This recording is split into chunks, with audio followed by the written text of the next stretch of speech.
do YouTube entregar o conteúdo para outras pessoas. Tem muita gente que não me conhece. Não sei se você pensou nisso, mas tem muito mais gente nesse mundo que não me conhece do que os que me conhecem. Então são milhões e milhões de pessoas que acessam o YouTube. E muitos não me conhecem, muitos nunca ouviram falar de mim. Quanto mais tempo você fica, quanto mais vezes você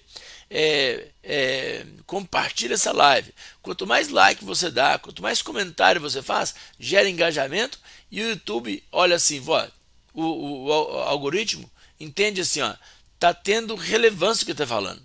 Se o público está ficando, é porque alguma coisa importante, outras pessoas podem querer ouvir e começa a sugerir o meu vídeo para outras pessoas que não me conhecem. E daqueles que vão acessar, que vão clicar, vão olhar, uns vão gostar, outros vão gostar menos, né? Eu não vou falar que que alguém não vai gostar de mim. Uns vão gostar demais, outros vão gostar um pouco menos. Alguns vão ficar, alguns vão se inscrever e outras famílias serão alcançadas. Então eu quero trazer aqui, gente, eu entendo que você, a princípio, faz para me ajudar, para ajudar o canal, mas eu quero trazer uma reflexão muito importante. Tem gente que não parou para pensar ainda. Alguns já perceberam, alguns já entendem a necessidade, outros não. Então eu quero agradecer você pelo empenho, pelo carinho, e quero ler um texto com você que eu sempre falo nele. Eu sempre falo nisso, mas muita gente não compreendeu ainda. Como muita gente não compreendeu a ilustração da caneca de água. Prepara a água antes da sede. Gente, isso é muito sério. Tem a ver com o que eu vou falar hoje. Prepara a sua caneca de água. Eu usava o termo cava o poço antes da sede, mas a gente não entendeu. Ficou muito distante da realidade. Então eu atualizei. Prepara o copo de água antes de dar sede. Então eu gosto de usar ilustrações que ajudem a gente a compreender. Ó, se eu não tivesse com esse copo de água preparado e agora quisesse tomar um pouquinho de água, eu teria que sair daqui, parar a live, ir lá na minha cozinha e buscar água. Presta atenção na ilustração. Um dia, tinha uma mulher na igreja e ela sempre foi muito fiel, muito atuante, muito presente. E o marido não gostava de ir na igreja de jeito nenhum, não ia de jeito nenhum, não entendia o evangelho, não queria nem saber de nada. Passou um tempo, essa mulher passou mal. Eu não sei se ela, né? Ela teve um mal-estar de repente e ela ficou passando mal. O marido desesperado, os filhos, né? Me ligaram pra ir lá. Aí eu fui lá orar por ela. Quando eu cheguei lá para orar por ela, o marido estava com a Bíblia na mão, procurando um texto para ler. Então, o que ele fez? Aquela hora ele estava procurando água para tomar. Ele estava procurando um refrigério, ele estava procurando uma palavra de esperança, ele estava procurando uma palavra de fé. Só que ele não estava preparado, ele não sabia o que ler, ele não sabia aonde encontrar uma palavra de fé, de esperança, de conforto para aquela situação. É isso que ilustra o copo com água. Por quê? Porque a sede vai vir. Vai vir um momento de dificuldade, vai vir um momento que você precisa de conforto, de afirmação, de palavra de fé, de palavra de convicção, de ler a promessa de Deus, de lembrar da promessa de Deus. Jeremias em Lamentações ele fala assim: eu quero trazer à memória aquilo que me dá esperança. Como você vai trazer à memória aquilo que te dá esperança se você não estudou o assunto, se você não entende o assunto? Eu acho que você já desconfiou aonde que eu quero chegar. Eu quero chegar no estudo sobre a família. Eu percebo que muitas pessoas não entenderam a gravidade da situação. Gente, a sociedade está louca. A sociedade está doente. E talvez alguns de nós estamos vivendo dramas assim. E nem percebemos que estamos. Esse é o maior problema. Quando você tem uma enfermidade e você tem consciência dela, você busca tratamento. Agora, quando você está doente e acha que está são, aí é um problema sério. Porque você vai agravando. Você sabe que qualquer doença, quando ela é diagnosticada precocemente, mais chance de cura ela tem. Assim é a nossa vida familiar. Então eu quero trazer um texto aqui que eu já falei ele demais, você conhece demais, a maioria que conhece demais, mas eu quero bater nessa tecla de novo, até que vocês compreendam. Gente, eu não quero apontar o dedo para nenhuma família, não. Quem sou eu? Quem sou eu para apontar o dedo? Somos todos seres humanos, sujeitos a erro, sujeitos a falha. E é por isso, eu penso em mim, por causa das minhas fraquezas, por causa das minhas dificuldades, eu fico pensando nos outros. Olha, se Deus não me fortalecesse, eu não sei o que seria de mim e da minha família. Se não fosse Deus na minha vida há 30 anos, eu não sei o que seria de mim e da minha família. Se nós estamos do jeito que estamos, é porque Deus tem nos ajudado, nos fortalecido e nos alertado. Porque com as minhas próprias forças eu não daria conta, mas eu tenho consciência de que se eu não obedecesse também a palavra, se eu só soubesse, porque tem gente que ouve e não dá atenção. Já viu? É igual a parábola do semeador, né? A semente que cai à beira do caminho é aquela pessoa que ouve. Alguns passam aqui, ó, dá um clique, ouve, dá um like, mas não presta atenção no que está falando. Às vezes coloca no mudo, abaixa o volume e me deixa falando. Ah, não vou dar uma moral pro pastor só para ajudar, mas eu não quero nem ouvir. Quer dizer, se a pessoa não ouve é porque realmente ela acha que não precisa. Gente, isso é preocupante. Por quê? Porque a sociedade está sem rumo. Por que a sociedade está em rumo? Porque a sociedade é um conjunto de famílias. Sociedade sem rumo é porque as famílias estão sem rumo. Por que a família está sem rumo?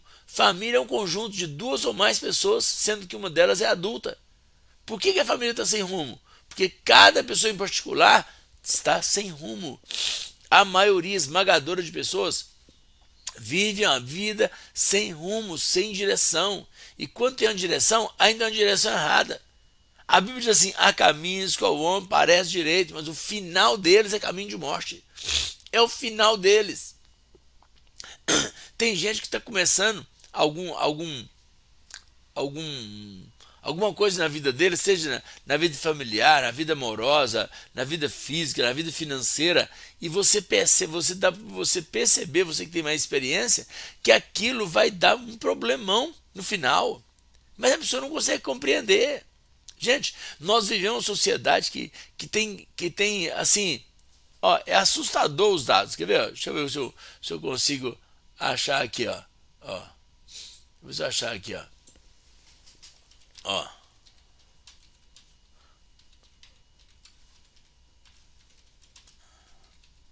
Aqui, ó. Vamos ver se eu consigo achar aqui os números. Olha que coisa assustadora. Isso é só um reflexo. Isso é só um reflexo do que está o nosso Brasil. Olha aqui. No Brasil, o índice de gravidez na adolescência é considerado alto. A taxa de 68 nascimentos para cada 1.000 adolescentes entre 15 a 19 anos. Segundo o relatório da Organização Pan-Americana de Saúde, isso representa mais de 50% da média mundial. Gente, gravidez na adolescência entre 15 e 19 anos. A maioria dessas meninas grávidas são meninas solteiras, que estavam namorando, foram ficar. Eu não quero, né, não quero um discurso no ponto de vista moralista. É questão das consequências aqui, ó. Apesar da redução dos índices de gravidez na adolescência, o Brasil tem cerca de 19 mil nascimentos ao ano de mães entre 10 e 14 anos. 10 e 14 anos. 19 mil nascimentos entre 10 e 14 anos. Gente, a questão não é moralista, é uma questão de bom senso. O que uma criança, né, tem corpo de mulher, mas a mente, você sabe que não desenvolveu o suficiente ainda. Como é que vai assumir uma maternidade? Gente, quem é mãe sabe o desafio de ser mãe. Mas por que essas crianças se envolvem sexualmente? Por que os pais não estão enxergando? Gente, é uma questão de assim, eu fico desesperado. Por quê? Porque a pessoa não entende que há caminhos que ao homem parece direito. Não estou falando da adolescente grávida, não. Estou falando do pai e a mãe que dá presente e não dá presença para os filhos. Está lá nos vídeos, mas a pessoa não assiste. Eu quero mostrar isso. É a seriedade. A questão da menina grávida, ela não pode ser responsabilizada sozinha. Onde estão os pais dessa menina, gente? ela tinha que estar na escola, ela tinha que estar estudando. Imagina, ela é tão sem instrução que ela podia, né, para mostrar que não é um discurso moralista, ela podia estar tendo relação sexual, se é tanto, né, será que eu tô com tanta vontade assim, mas sem engravidar pelo menos a faria mal só para ela. Porque, do ponto de vista biológico e físico, ela não está pronta para o sexo. Aparentemente sim, os hormônios estão, né, à flor da pele, mas ela não está, do ponto de vista biológico, ela, não tá, ela ainda vai desenvolver o corpo mais ainda. Entre 10 e 14 anos, ela está em transição, no período de puberdade. Está na adolescência, da puberdade em diante, começa a adolescência. Ela não está preparada nem para o sexo, quanto mais para gerar uma criança. E aí, irmãos, é mais gente sofrendo, é mais criança nos abrigos, é mais crianças passando necessidade. E todo mundo reclama, porque o governo não ajuda, a prefeitura não ajuda. Olha, é impossível o governo resolver uma questão dessa sozinho. Cada um de nós, em particular, tem que resolver o problema da nossa casa. E como é que resolve isso? Não é um discurso moralista, é cada um se posicionando como pai, como mãe. Por quê? Porque como diz, é uma bola de neve. Se você começa uma situação assim e você não se sustenta, não é sustenta de comida e roupa, não, gente, de moradia, não. Sustenta mentalmente, psicologicamente. Aí, vamos voltar aqui para o texto, senão daqui a pouco meu tempo acaba e eu não li nem o que eu quero ler. E vocês estão cansados de ouvir eu falar sobre esse texto aqui. Está escrito assim, ó. Todo aquele que ouve essas minhas palavras e as pratica será comparado à pessoa prudente que edificou sua casa sobre a rocha. E caiu a chuva, transbordaram os rios, sopraram os ventos e deram com ímpeto contra aquela casa. E não caiu, porque fora edificada sobre a rocha. E todo aquele que ouve essas minhas palavras e não pratica será comparado à pessoa insensata que edificou sua casa sobre a areia. E caiu a chuva, transbordaram os rios, sopraram os ventos e deram contra aquela casa. E desabou, sendo grande a ruína. Quer dizer, tudo que acontece com um, acontece com o outro. Qual a diferença? É a preparação, é a informação. O meu povo está sendo destruído porque lhe falta conhecimento. Os casamentos estão destruídos porque lhe falta conhecimento. Olha, muitos adolescentes que se envolvem amorosamente, sexualmente, são adolescentes que não têm um ambiente agradável em casa. Está lá na playlist para você estudar e cuidar da sua criança, do seu adolescente, do seu jovem. O que